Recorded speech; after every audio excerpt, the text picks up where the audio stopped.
Okay, great.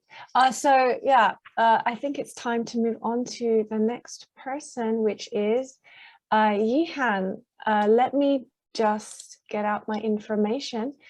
Yihan is from China. She is an MA student in Hong Kong Baptist University, and her major is language studies. She has 3 months experience as an assistant English teacher in Shanghai, where she's helped students memorize vocabulary. She's explained exercises, and she occasionally also practices oral English with the students. In her spare time, she loves watching movies, cooking, swimming, and traveling. So today, Yihan is going to be talking about improving L2 learners' spoken English proficiency in mainland China. So Yihan, if you'd like to share your screen.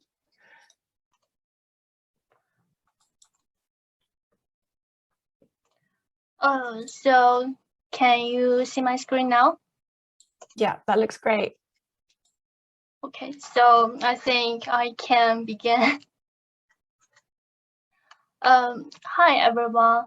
I will present improving L2 learners' spoken English proficiency in mainland China today, and the purpose of this presentation is for a review paper of learning materials and using transcription for feedback in teaching spoken English for improving L2 learners' spoken English proficiency in mainland China. According to Test Taker Performance 2019 of IELTS, the Chinese average speaking band score in academic testing was 5.4, which ranked 40 among 40 countries and areas. As the general training test score was 5.9, which ranked 36 among 40 countries and areas. Besides, we and Sue reviewed that 1.8% learners are able to be act interpreters in formal occasions, 3.35% to converse quietly fluently, 15%, 61% to conduct daily conversations, 61.54% to say some greetings, and 17.54% to utter a few words. So this data show that English learners in mainland China have a relatively low oral English proficiency. However, English as a lingua franca is seen an international opportunity in the world, and it is important to speak English frequently for working in an international company, traveling overseas, studying overseas, and negotiating business.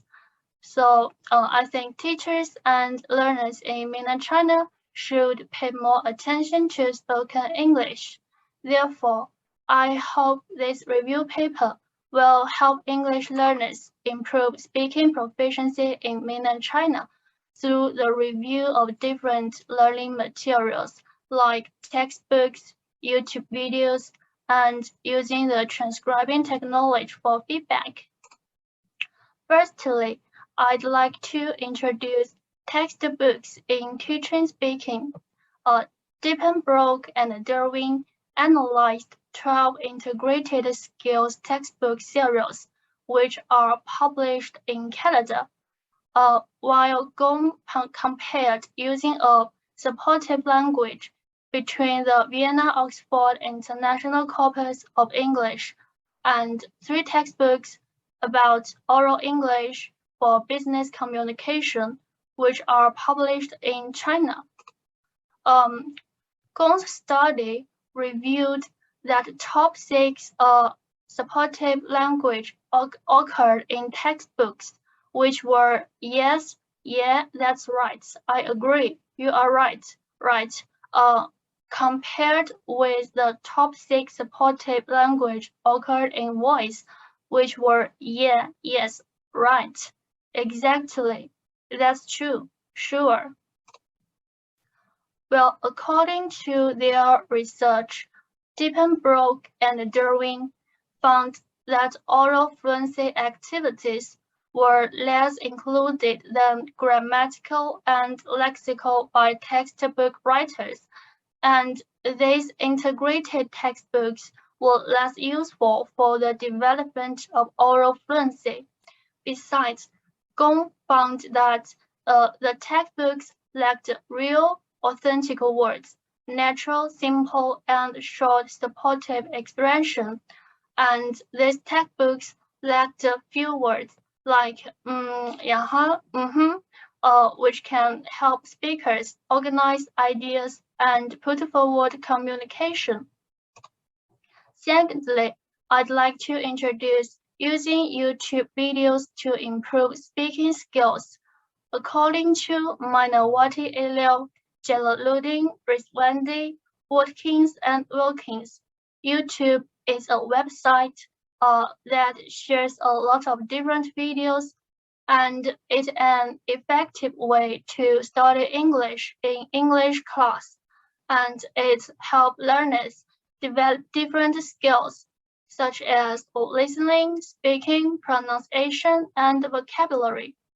As for the reason that using YouTube videos are that materials in YouTube videos are from the real environment and the authentic world, and it gave learners a chance to observe how native speakers speak, to imitate the expression, intonation, and practice vocabulary.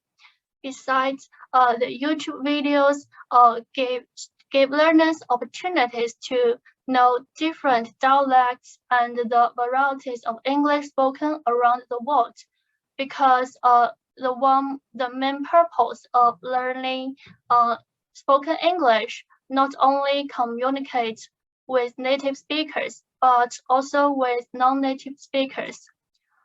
Consider about the disadvantages of using YouTube videos. Mainawati, Eliel, Jalaluddin, Watkins, and Wilkins proposed that students are easy to be distracted, and there are inappropriate contents that are unavoidable occurred, and vastness of the YouTube spends students on productive hours pursuing the site. But they also carried out the advantages about using YouTube videos, like YouTube videos are interesting, teachers and learners can use it outside and inside the classroom, and it provides authentic English to learners. It promotes authentic vocabulary development. It also makes students more focused. Besides, it enhances lessons with lively topic content and enhances exposure to world Englishes. Mainawati Elio used a qualitative descriptive method to do a research, and the participants were 10th grade students from female class in SMA Itramania, and they used observation and tests to collect data, while Rizwandi used a qualitative approach with action research methods.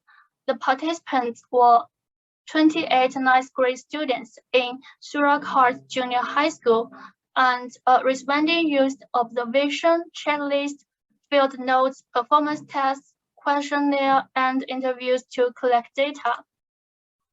In Mainawati Eliel's study, the researchers used a song lyric to ask students fill the blank. Then researchers explain the present continuous tense with a lot of examples.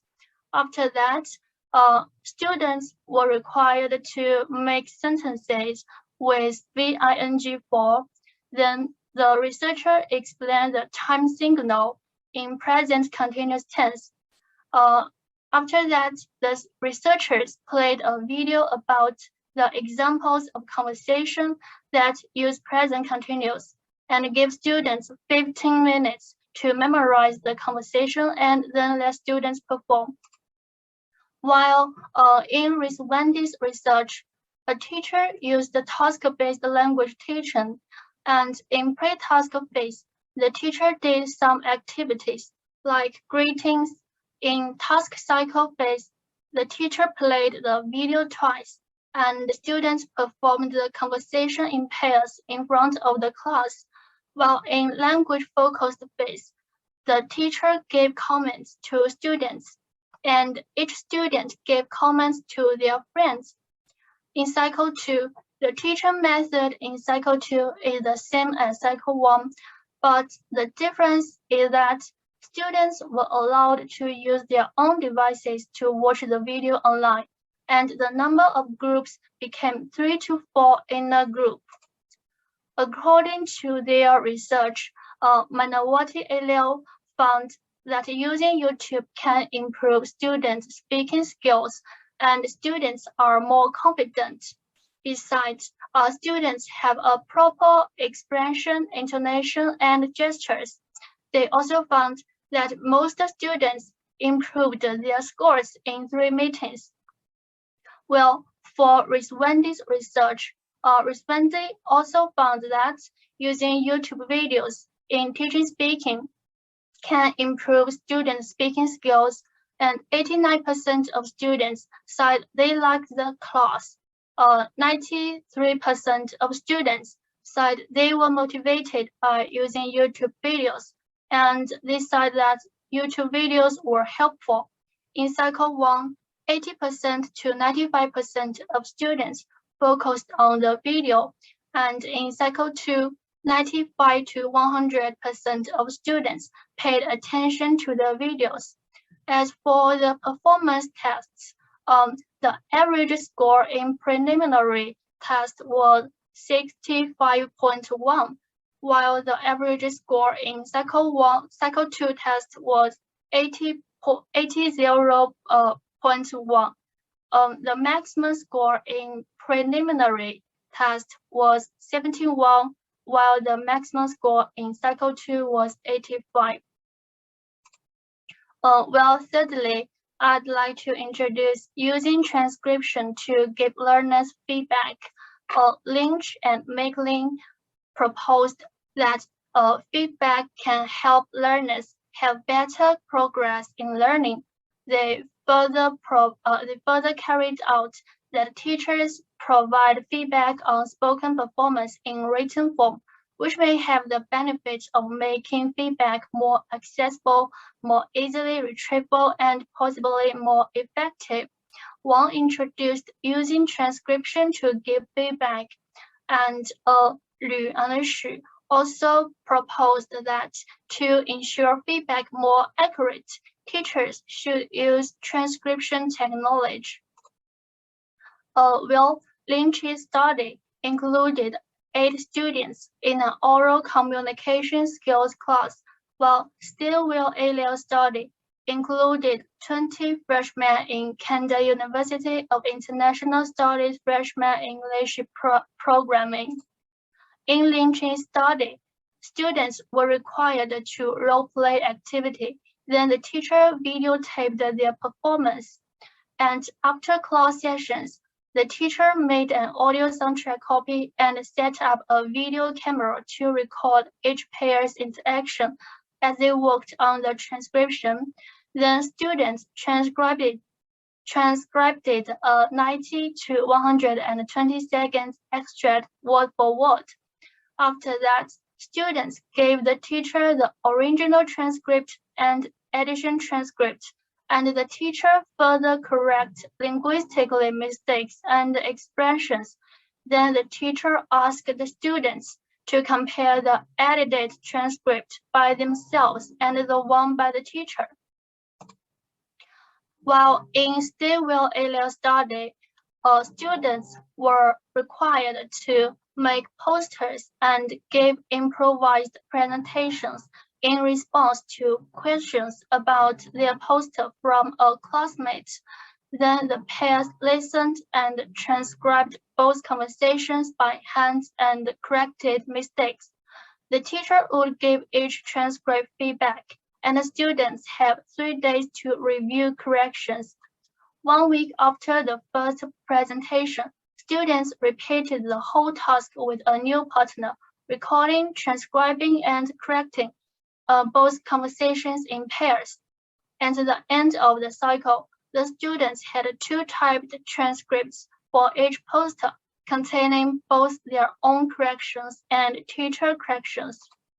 According to their research, Lynch found students corrected 40 points for grammatical corrections, 8 points for lexical corrections, 22 points for editing, 22 points for reformulation, and 20 points for mixed.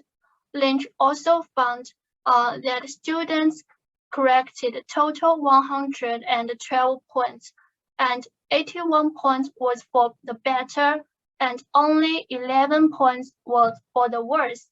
Lynch also found that partners were cooperating and motivated to produce the best they can.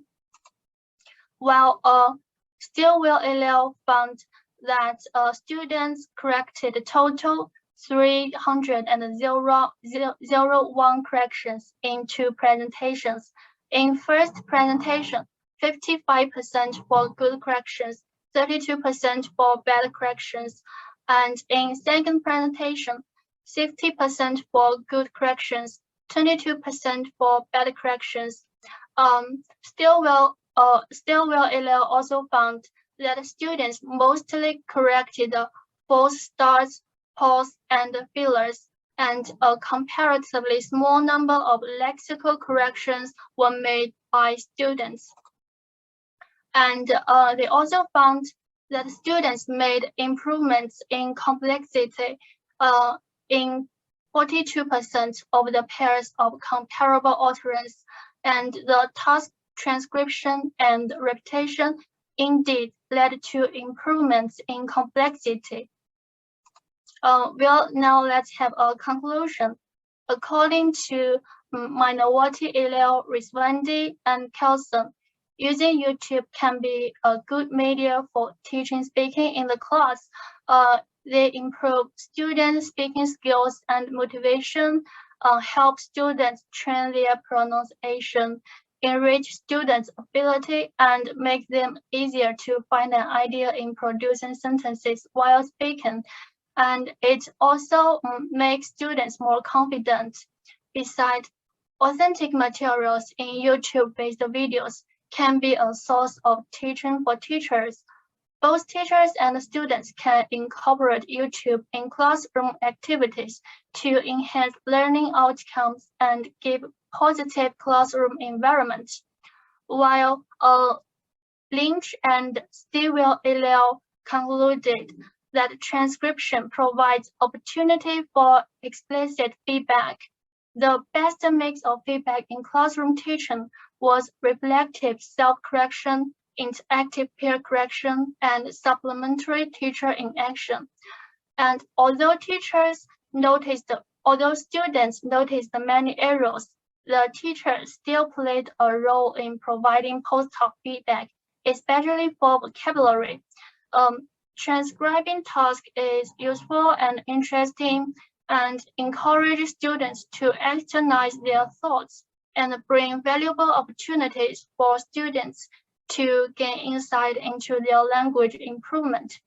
But they also concluded that to make students suit transcription in pedagogical, teachers can consider make further adjustments in the transcription process.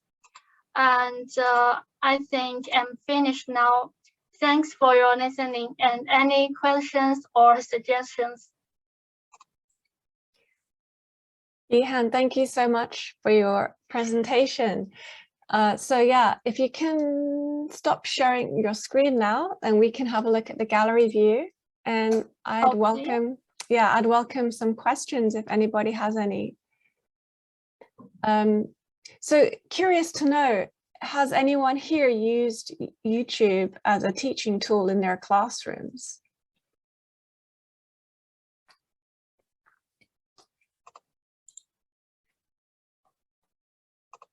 Oh, Emily has. Emily, yeah.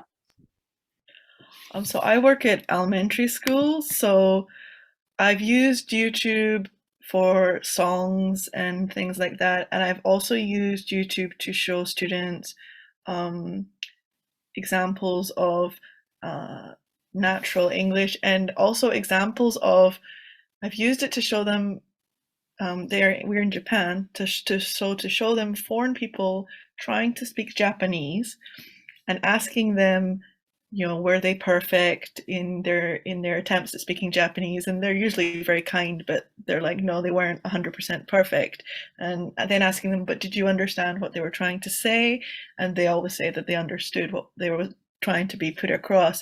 And so then asking them, why are they so down on themselves and wanting to be 100% perfect when they're so kind to foreign people doing the same thing the opposite way? So I've used it for those kind of things. Oh, that's wonderful. I think I found I can create, when I was working at elementary level, a lot of engagement with using videos, which is something that was reflected in the research that Yihan showed as well. And also, showing examples of foreigners trying to, or international people trying to speak Korean in my context, and doing sometimes a very good job, sometimes a very bad job at it. So that's something I've also used as well. Any other reflections on what Yihan has shared with us today? Oh, I'm going to read from the comments here. So Catherine confirmed she's also used YouTube as a resource in her classrooms. And Lisa says, not in the classroom, but I read the storybooks I use in class on my husband's YouTube channel, which is his hobby, and they may watch them at home. That's a wonderful resource, actually, taking the learning outside of the classroom, beyond the classroom. Catherine says, for songs, stories, role play, cooking. Great. Okay, that's